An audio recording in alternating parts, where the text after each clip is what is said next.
Hi there people! Ako nga pala si Aimee de la Quachera pero nakarating ng China. Ngayong araw at tara, samahan niyo ako para silipin natin ng isang famous bakery shop dito sa town ng husband ko. At unang pasok ko pa lang nga, bumuganda sa akin kagad ang iba't ibang klase ng bread and pastries. At may unang nga nag-stand out sa mata ko, itong taro cake.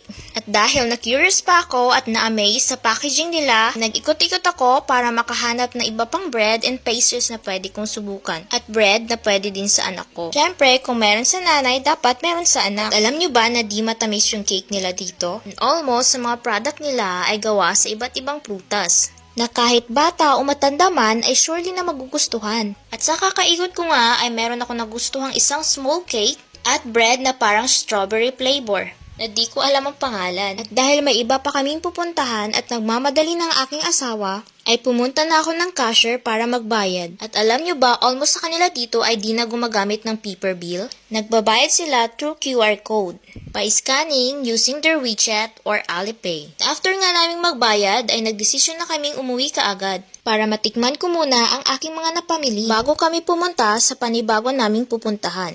And by the way, hanggang dito na lang pala ang aking video. Salamat sa pagsama!